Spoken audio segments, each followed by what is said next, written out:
नमस्कार, yes news महाराष्ट्रामध्ये आपल्या सर्वांचे स्वागत। पुनवत येथे वर्षावास मालिकेतील पुष्प 90 उत्साह संपन्न।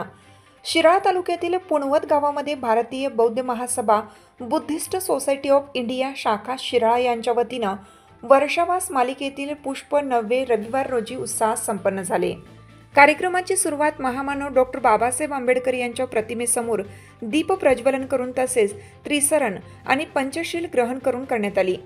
पुनवत गावातील उपासक उपासिकांनी पदाधिकारी व मान्यवरांचे स्वागत करून कार्यक्रमाला प्रारंभ झाला।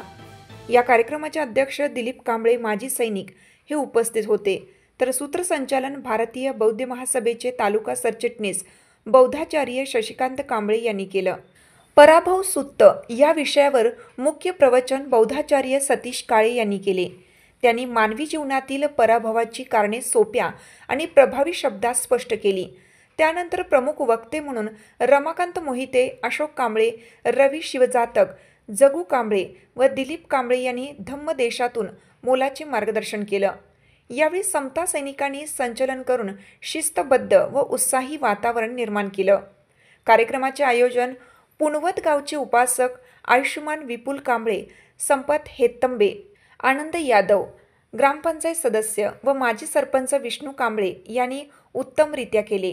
यावेळी रेड गावचे उपासक अरुण सातपुते, सेवानिवृत्त पोलीस शांताराम सातपुते, कणदूर गावचे दिलीप कांबळे फौजी, पोपट कांबळे तसेच विविध गावातील उपासक उपासिका मोठ्या संख्येने उपस्थित होते।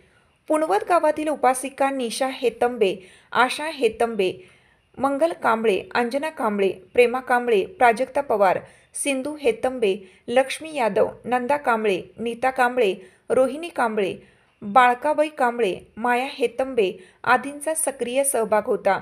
तसेच उपासक आनंद यादव, ग्रामपंचायत सदस्य बाळासो यादव, साहिल हेतंबे, संभव हेतंबे, अमित हिरवे उपस्थित होते। कार्यक्रमाच्या शेवटी बबन कांबळे यांनी आभार मानले व सरनत्तय गाथेच्या पठणाने कार्यक्रमाची सांगता करण्यात आली। भ्रमंती करत असायचा तो भिक्खू संघ तिन्ही ऋतूमध्ये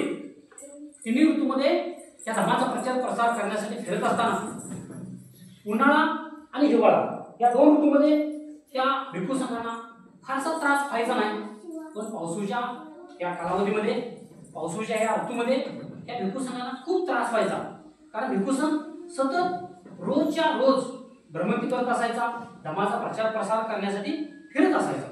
आणि मग पावसाच्या दिवसामध्ये त्या काळामध्ये म्हणजे 1000 वर्षापूर्वी आजची परिस्थिती आपण बघितली तर आज बघा पावसाळ्यामध्ये कशा पद्धतीचं वातावरण असतंय, पाऊस पडत असतोय, काय वड्यांना, नाल्यांना, ओघळांना पाणी येतंय, पूर येतोय आणि मग इकडे तिकडे प्रवास करणं खूप अवघड जातंय।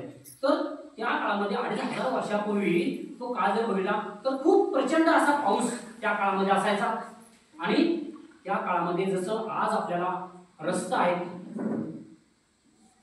दळणवळणाची साधनं आहेत, आपल्याला मोटरसायकल, गाड्या सगळं काय आहे, त्या काळामध्ये अशा पद्धतीचं काही नव्हतं।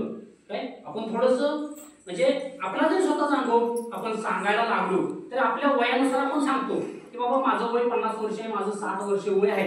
आणि मग माझ्या लहानपणी असं होतं की त्या काळात काय गाड्या घोड्या नव्हतं, त्या काळात रस्ते नव्हतं, सुविधा नव्हत्या, येण्या जाण्यासाठी प्रवासासाठी वाहने नव्हती, मग कच्चं रस्तं डबरं अशा ह्याच्यातनं चालत प्रवास करायचा। पूर्वी कुठे तर त्या बैलगाड्या होत्या, अशा आता सगळ्या मोटरसायकली त्या नव्हत्या, 4 चाकी गाड्या ह्या आता सगळ्याकडे आल्या, सगळ्या घरात आहेत, पण त्या काळामध्ये ह्या तुमची साथ आमची यस न्यूज महाराष्ट्र चॅनलला लाईक करा व सबस्क्राईब करायला विसरू नका।